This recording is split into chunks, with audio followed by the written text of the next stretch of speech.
So when we talk about kind of this human-robot interaction and this technology and building this technology, obviously the idea of prototyping and building the actual physical robot.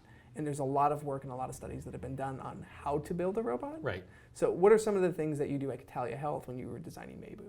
So, in the early days of building, the application that we're doing in terms of what's going to interact with patients, we didn't need the actual physical robot, right? That could be built in parallel. So we started testing things out with patients. Now, again, didn't have the robot yet. So the very first robot we had was, those little blue recycling bins. We took one of those, we turned it upside down, put two googly eyes on it, and taped a tablet to it with some mock-up software running on it, right? And went and put that in front of patients. That was our first version, right? Next version, we got much more advanced. We took that and we put a Bluetooth speaker inside of it.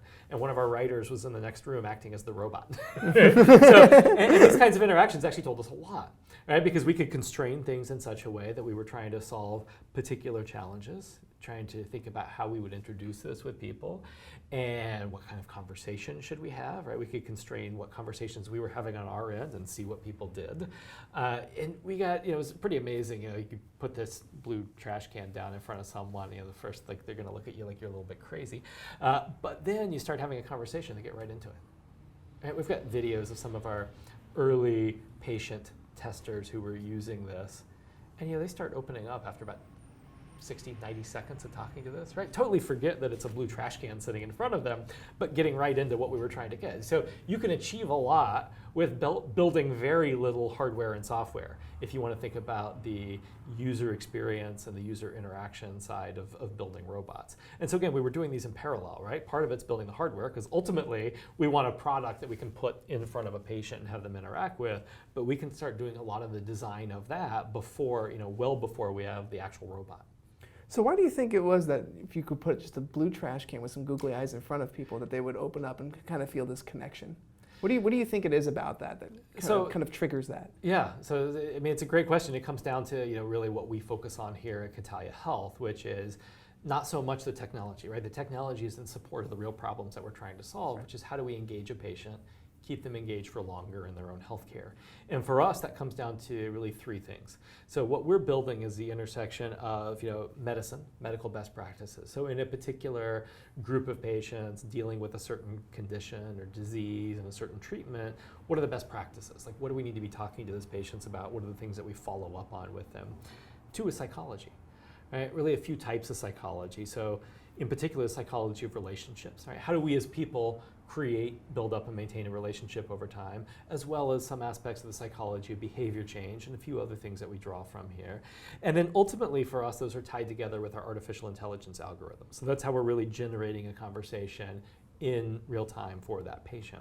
Now, those first two, though, don't require the AI algorithms, and those are the things that we can start testing right away, right? We know what kind of conversations we're going to build. We may not be ready to deliver them purely through software when we start doing our testing, but we can create those conversations. We can have those conversations with a patient.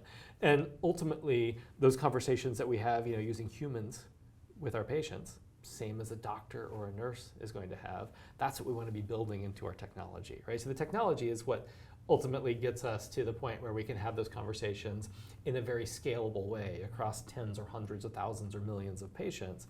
Having those conversations with a speaker inside of an upside down recycling bin, right, is a great way to start to get us there, right? And really understanding the nature of that interaction.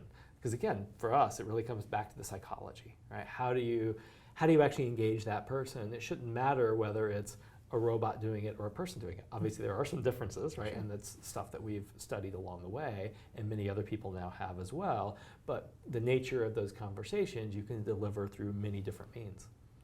Yeah, I think you've hit on something that's really kind of important when you talk about robotics, because a lot of people think when you're working with robots, it's just tech, right? It's the algorithms, it's the hardware, right? And that's not the point typically of a robot, right? The point typically of a robot is to solve a problem in an efficient way, right? Or in a way that's not achievable otherwise. So doing what you've done and kind of focusing, you're just saying this is the tech, and the tech kind of just, it fits in, right? It might not be the most, it doesn't need to be cutting edge. It needs to be reliable, and it needs to work well in the situations that we need to test it in. And then we can move forward to actually solving the bigger problem. Which I think is great. Looking at these interactions with this Bluetooth speaker under the bin. I'm actually really it's kind of blowing my mind that's the actual approach that you went with for your first prototype. Yeah. What kind of prototype, I guess, did you bring to investors, first of all? And what was the reaction once you brought it to investors typically? So, we've talked to a lot of different investors in the life of this company, or, even starting before the company officially existed, right? So started talking to investors about 3 years ago now. And, in those very early days, we didn't even have a trash can yet. It was really concept. Raised money, initial angel money based on that, right? Really on the concept. Now, I should say in the background, before this, I built the first version of this and deployed it with patients 10 years ago now. Sure. So it's not like this was a brand new concept. There's a lot of academic and medical research behind how and why this is going to work. But in terms of Catalia Health and this company, raised the initial money before any prototype for hardware or software existed. Now, the bulk of our first seed round came after we had a prototype that started to look like what the real product does now, right? So the more, as with any company, right, the more you get in terms of fidelity and closeness to a real product, real customers, obviously, that makes a much easier story with investors. And so for us, in the early days, it was really about here's the problem that we're focused on solving. Here's the technology that we're going to be building. Here's why we as a team are good to build that, right? In part because I have done this before. I built this kind of technology, successfully delivered it to patients. And here's where we think we're going and why we can get there on a certain timeline. So that was a lot of that message in the early days of fundraising for Catalia Health.